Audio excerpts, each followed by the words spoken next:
This podcast is sponsored by Talkspace. Last year, I went through many different life changes. I needed to take a pause and examine how I was feeling in the inside to better show up for the ones who need me to be my best version of myself. When you're navigating life's changes, Talkspace can help. Talkspace is the #1 rated online therapy, bringing you professional support from licensed therapists and psychiatry providers that you can access anytime, anywhere. Living a busy life, navigating a long-distance relationship, becoming a first-step father, Talkspace made all of those journeys possible. I could speak with my therapist in the office. I could speak with my therapist in the comfort of my home. I was never alone. Talkspace works with most major insurers, and most insured members have a $0 copay. No insurance, no problem. Now get $80 off your first month with promo code SPACE80 when you go to Talkspace.com. Match with a licensed therapist today at Talkspace.com. Save $80 with code SPACE80 at Talkspace.com. This podcast is sponsored by Talkspace. Last year, I went through many different life changes. I needed to take a pause and examine how I was feeling in the inside to better show up for the ones who need me to be my best version of myself. When you're navigating life's changes, Talkspace can help. Talkspace is the #1 rated online therapy, bringing you professional support from licensed therapists and psychiatry providers that you can access anytime, anywhere. Living a busy life, navigating a long-distance relationship, becoming a first-step father, Talkspace made all of those journeys possible. I could speak with my therapist in the office. I could speak with my therapist in the comfort of my home. I was never alone. Talkspace works with most major insurers, and most insured members have a $0 copay. No insurance, no problem. Now get $80 off your first month with promo code SPACE80 when you go to Talkspace.com. Match with a licensed therapist today at Talkspace.com. Save $80 with code SPACE80 at Talkspace.com. This podcast is supported by MIDI Health. Are you in midlife, feeling dismissed, unheard, or just plain tired of the old healthcare system? You're not alone. In fact, even today, 75% of women seeking care for menopause and perimenopause issues are left entirely untreated. But it's time for a change. It's time for MIDI. MIDI's not just a healthcare provider. It's a women's telehealth clinic founded and supported by world-class leaders in women's health. Their clinicians provide one-on-one, face-to-face consultations where they truly listen to your unique needs. They offer a full range of holistic, data-driven solutions that isn't one-size-fits-all care. This is care uniquely tailored for you. At MIDI, you will find that their mission is clear: to help all women thrive in midlife, giving them access to the healthcare they deserve. Because they believe midlife isn't the middle at all. It is the beginning of your second act. Ready to feel your best and write your second act script? Visit joinmidi.com today to book your personalized, insurance-covered virtual visit. That's joinmidi.com. MIDI, the care women deserve. Yay Networks. Bread is absolutely in my top 3 favorite foods. At home, it may be one of those newer, impressively nutritious, gluten-free, grain-free breads, though I really, really love a good baguette, or especially my sister-in-law's homemade sourdough bread, preferably dipped in olive oil and completely unapologetically. I'm Molly Kimball. Welcome to Fueled, a wellness and nutrition podcast. I'm a registered dietitian and nutrition journalist with a passion to help people live their strongest, healthiest life possible. In my weekly TV segments and columns, there's a limited amount of time and space to cover everything, but there's so much more to share. This podcast is my opportunity to dive deeper into the topics you want to know about. It can come as a surprise to some people that as a registered dietitian, that I incorporate bread as such a regular part of my lifestyle. And some people are pleasantly surprised, and some are, we could just say that they're like a little bit more judgmental about it. And I don't take it personally. I sometimes people say it, they don't even hide their surprise. Other times you might just kind of get like a little surprised look, or someone looks away if they see you at a restaurant, like eating the bread. But it's to be expected because there's just so much turbulence around bread and people's relationships with bread. They have this love-hate relationship with it. You know, I hear people ordering or see it, you know, there's the cheeseburger, no meat. There's people who just make this like categorical statement, like, I don't eat bread. bread is like it's a really hard thing for a lot of people. And it's something that is very tempting. It feels very indulgent. And sometimes people may feel like they just can't stop with it. And so they don't even do it. Or there's just such a perception that bread is just so bad. Or if someone's watching their carbs, bread immediately becomes kind of like the poster child of those carbs that they're avoiding. So lots of turbulence in these relationships with bread. And so I do get that a lot of times people are surprised. But again, usually they're really happy. Then they're like, oh, wow, I'm so relieved. Like there's this restaurant around the corner from our house, and they have, again, really good crusty sourdough bread. And the restaurant is part of it has some banquet seating.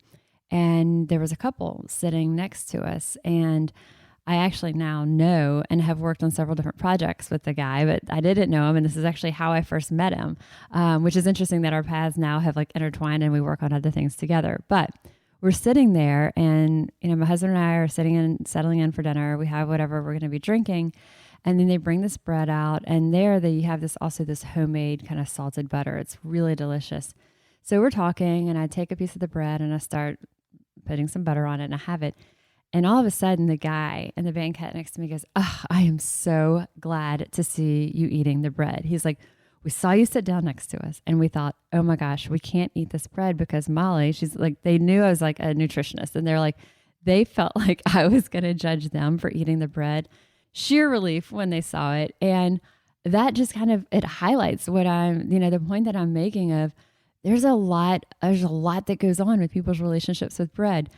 I would have not had any idea, paid zero attention to the fact that these two guys are eating bread, but there becomes an element of feeling self-conscious, or am I going to look like I don't care about nutrition? Am I going to look like I don't care what I'm eating if I eat this bread at a table? Like a lot of times people do have those ideas. And that was a perfect example that they had it. There was relief when they saw I had it. So then they kind of happily started enjoying their really good bread. So when we look at like why people are so, in some cases, fearful, or why people choose to avoid bread, there's so many reasons. And there might be a clinical based reason. It could be something like celiac disease, or for whatever reason, if it's celiac, or they cannot digest or process gluten containing grains at all. Others might not have a confirmed diagnosis of celiac, but they still feel like they have a gluten sensitivity. They may feel like when they eat gluten containing foods, they don't feel so good. It could just be that maybe they have a little bit of GI upset. They might have a little bit of bloating, or sometimes people experience something like joint pain, or what they'll kind of describe as a brain fog. And they don't have celiac, but they feel like they do have that sensitivity to gluten. So celiac, or the gluten component of bread, can be one reason that people are avoiding it. Others might be steering clear of breads in an effort to avoid what they think is genetically modified wheat. But this really should not be a concern, because genetically modified wheat is not approved for commercial sale in the United States. It's illegal to sell genetically modified wheat. So no matter if you think, gosh, I really respond poorly to bread that I buy in the United States, and in Europe, I actually have no issues digesting bread, there's other reasons for that we'll talk about coming up. So it's not that the bread that we're eating here contains genetically modified wheat. So if that's been a concern, you can kind of put that to the side. Personally, regardless of the reason, in my opinion, there's very, very little need for such angst around the bread conversation, because the reality is that bread, in some shape or fashion, some variety of bread, can pretty much fit into any type of diet, any type of food preferences or lifestyle. But we have to acknowledge that there is a tremendous amount of variation among different types of breads. So when we just say bread, it's not like bread is bread and we're covering all of our bases with that. There's such different types.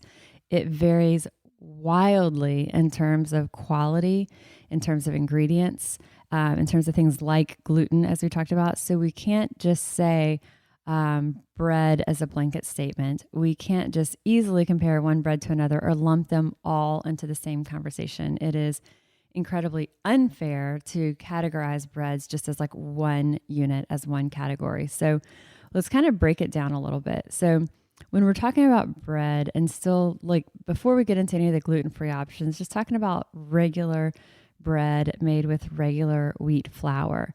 My favorite on this, for a couple of different reasons that we'll talk about, is sourdough bread. It's one of just like the purest forms of bread. And sourdough bread is made with wheat flour and water. It doesn't contain any added yeast. So as an ingredient that you're putting together to make sourdough bread, there's no yeast that is like physically being added. Instead, that sourdough bread, as it has a long fermentation time. It sits out for a while. And so while it's sitting out and while it's in that fermentation process, it's actually drawing upon the yeast from the air. So it's pulling in the yeast, the natural yeast that is in our environment. It's pulling that in to leaven that flour and water into this little piece of crusty deliciousness that comes out of our oven.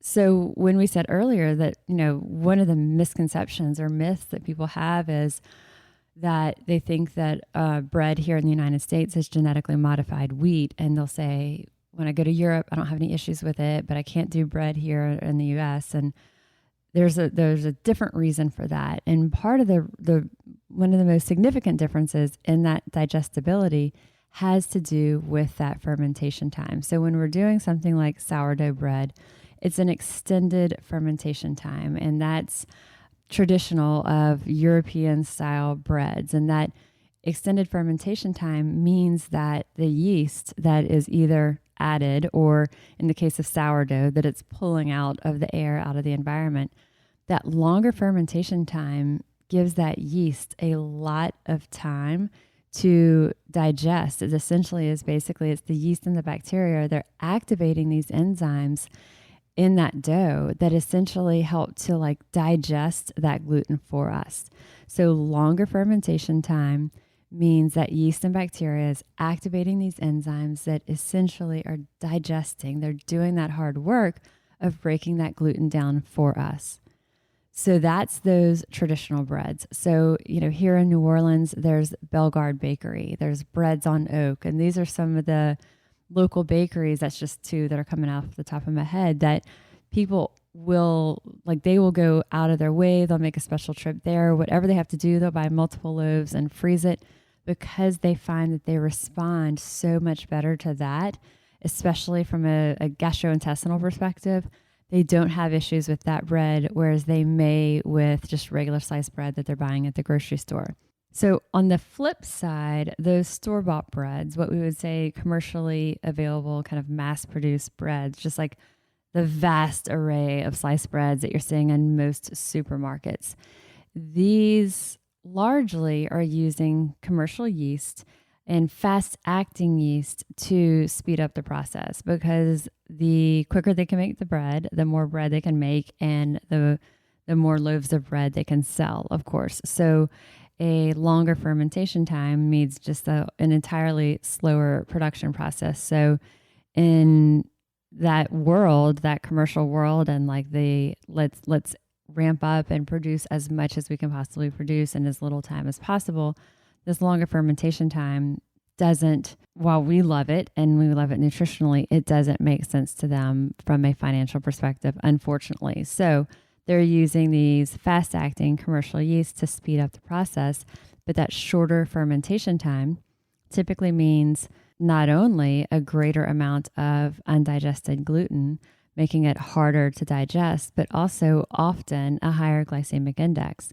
So that is the biggest reason for the difference in digestibility that we experience with different types of breads. So if you've traveled out of the country, you're like, I don't have any issues with bread there. What's going on? It's because those are made with that traditional process that is the long fermentation time, that gluten is digested for us, versus everything being sped up.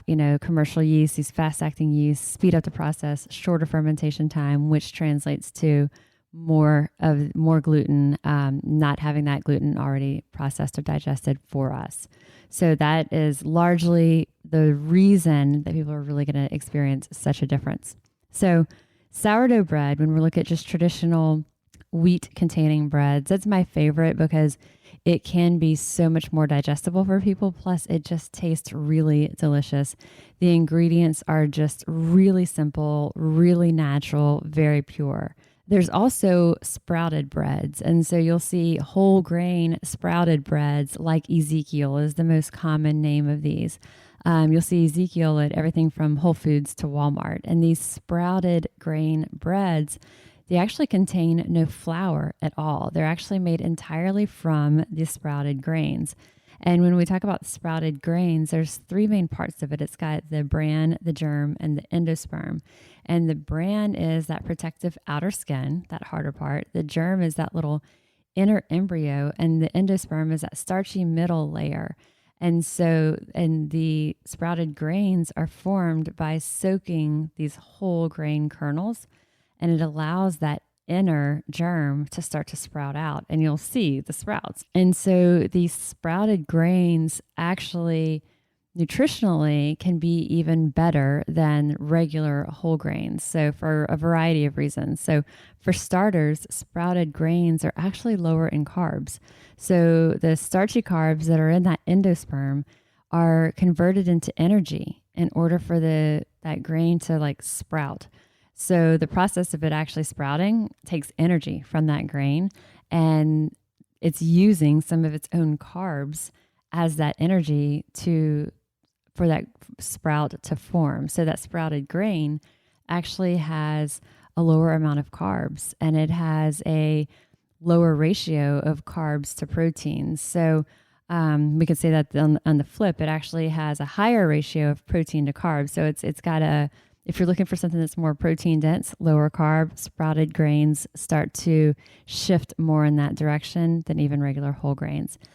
These sprouted grains are also easier to digest. So if you've been wondering, why is Ezekiel bread always kind of this cult favorite, sprouted grains are easier to digest because their enzymes are sort of like how we talked about before, that enzymes help to digest gluten. Well, these enzymes also help to digest that grain's starchy carbs into these smaller, simpler components that are more easily digested. And sprouting can also increase the concentration of a grain's nutrients. So we said protein earlier, but also things like fiber, antioxidants, B vitamins. And in sprouted grains, these nutrients tend to be more bioaccessible, bioavailable. That means that they're easier for our bodies. Not only are the grains higher in these nutrients like protein, fiber, antioxidants, B vitamins, the grains are higher in these, but they're also easier for our bodies to absorb and use. So that's sort of the things that we really like. Sourdough bread made with traditional wheat flour, sprouted grain breads that really don't contain flour. They're just made with 100% sprouted grains. Then at the opposite end of the spectrum, that is those mass-produced, commercially prepared breads that are made with that fast-acting yeast. And these are, if we are going to say, okay, let's limit our intake of bread, that would probably be the category that I would say, okay, it could make sense to dial that back, but maybe we replace it with some of these others that we're talking about. So when it comes to wheat containing or not gluten-free grains, that good crusty sourdough bread, or something like the sprouted grain breads. So when we're talking about, okay, what do we do if we do need something that is completely gluten-free? Then if you've looked at breads lately, the gluten-free breads on shelves, there's just so many options. And a few of them are really incredible, nutritionally speaking. I love them. Others aren't. And in some cases, the ones that I would say are not great nutritionally, the gluten-free breads that are not great, I would put them I would say that they're not any better than white bread. And in some cases, I might even say they're a notch worse.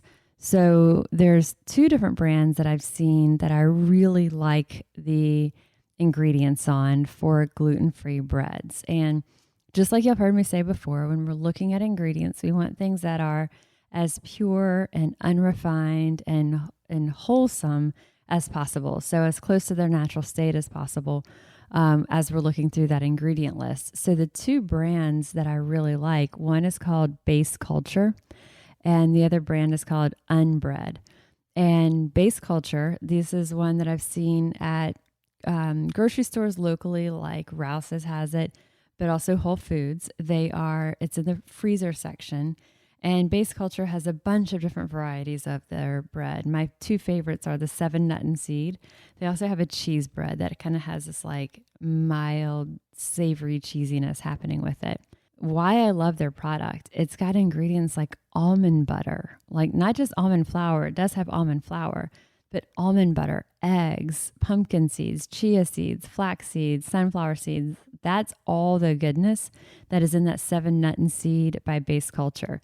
So just really good quality ingredients. It doesn't have anything like tapioca starch, tapioca flour, or any of these like modified starches and sort of just bizarre powdery ingredients that are added as filler. Doesn't have any of that. So Base Culture is one brand. Another brand is Unbread. It's Unbread. And similar type of ingredients, almond flour, egg, flaxseed, coconut flour, extra virgin olive oil. So just really good stuff that is made for this bread. Now, I would say on gluten-free breads, you've got to manage expectations. If you're trying one of these breads that we're talking about, Base Culture or Unbread, nutritionally, they're phenomenal. Do not go into it expecting a variation of that delicious crusty sourdough we were talking about earlier, because you're going to be disappointed. Go into it knowing this is something completely different. Don't go into it with expectations that it's going to taste like your favorite bread, basically, is what we're saying. The other big tip I would say is toast them. You'll find them in the freezer at the store. You would keep them in the freezer at home. So it's not a stretch to say that most people would toast it because you're taking it out of the freezer, throw it in the toaster. It goes a long way to kind of help boost the texture of it versus having just a slice of that bread untoasted. So the stellar list of ingredients in the brands like Base Culture or Unbread, those are amazing. And they stand in stark contrast to the heavily processed products right next to them on shelves.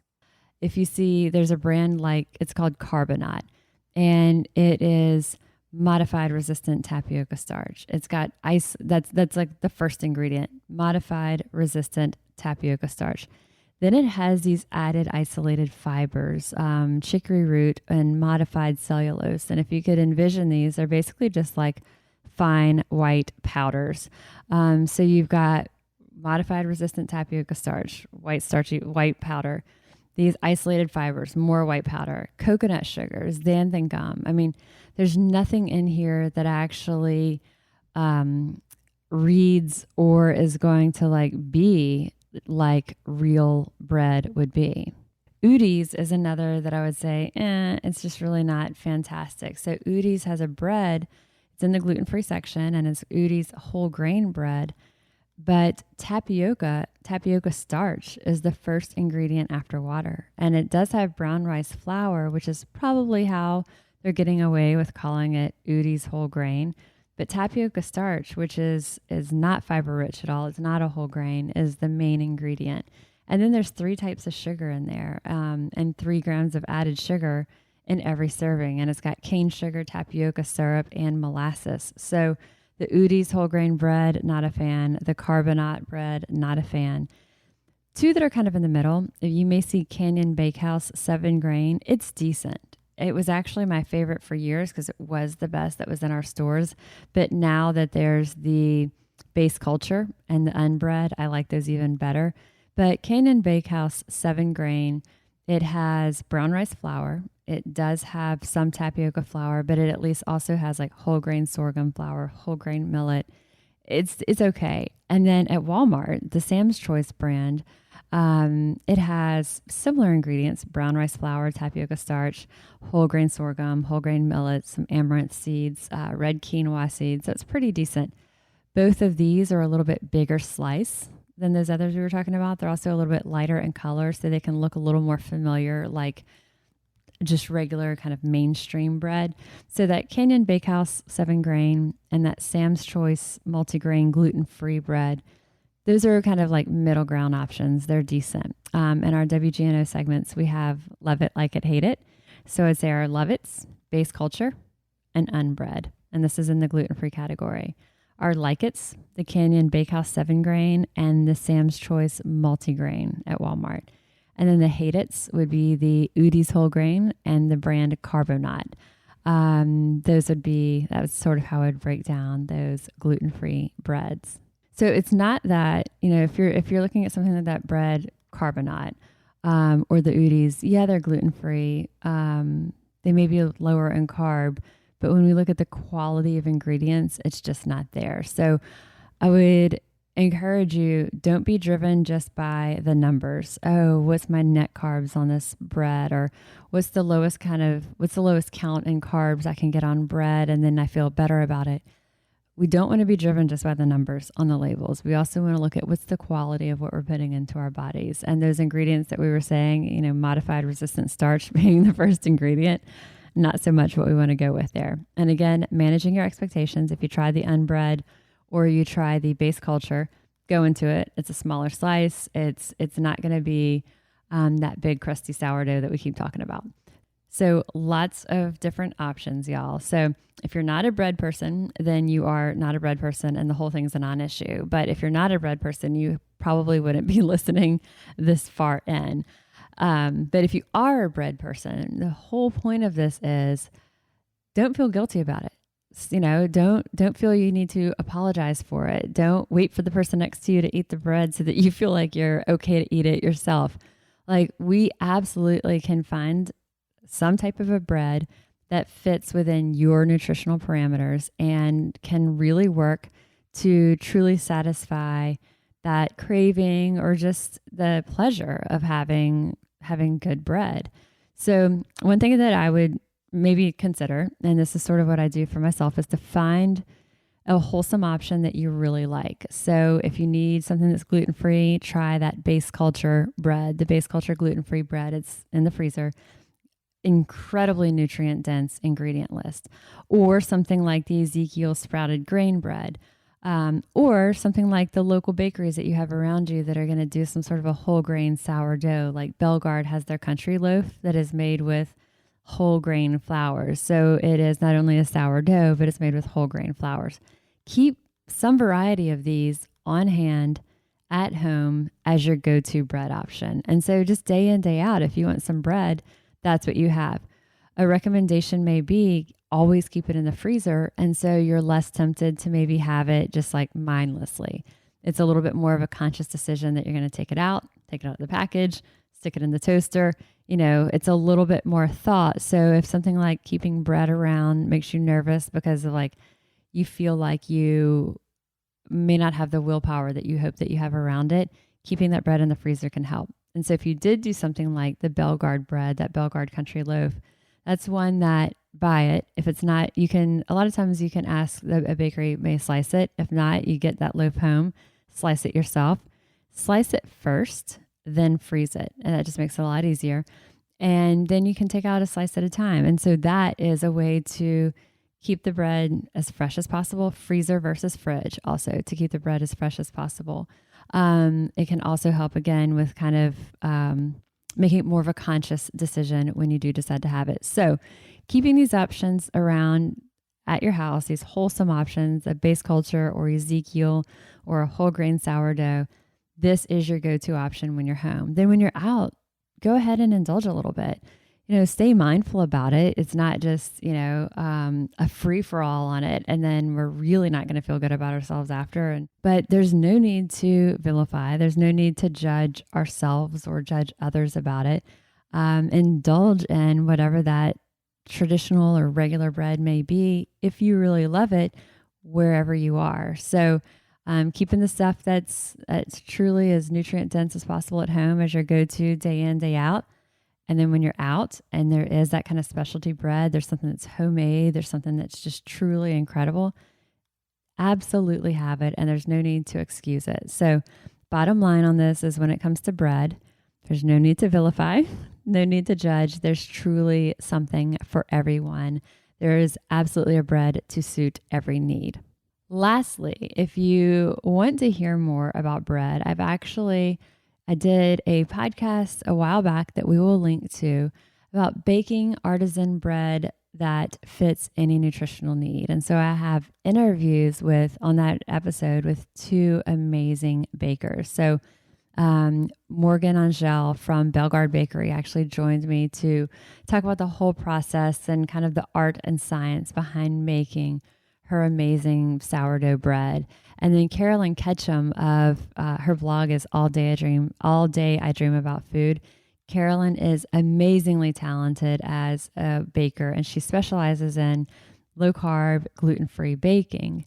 And she has a ton of amazing desserts and sweets, but she also has a lot of really good bread recipes that are gluten-free, low carb. And so the two of them joined me on a past podcast that we did, talking more about baking that artisan bread that can fit any nutritional needs. So we'll link to that as well. So we've got options for that. If you're baking it, you can listen to that podcast. If you're buying it, we've got plenty of options that we covered for you. And I will link to an article that I've written on this topic as well. So as always, let me know what you think as you incorporate some of these products. If you have other products that you're absolutely crazy about and I didn't talk about them, let me know. I always want to hear about it. I am registered dietitian Molly Kimball, and you've been listening to Fueled Wellness and Nutrition, the podcast. If you would like more Fueled Wellness and Nutrition, please head over to mollykimball.com and you can follow me, Molly Kimball RD, on Instagram, Facebook, and Twitter. And if you haven't yet, please go to Apple Podcasts and subscribe, rate, and review this podcast. Join us next week for another dose of Fueled Wellness and Nutrition. Thanks for listening, and stay focused on living your strongest, healthiest life.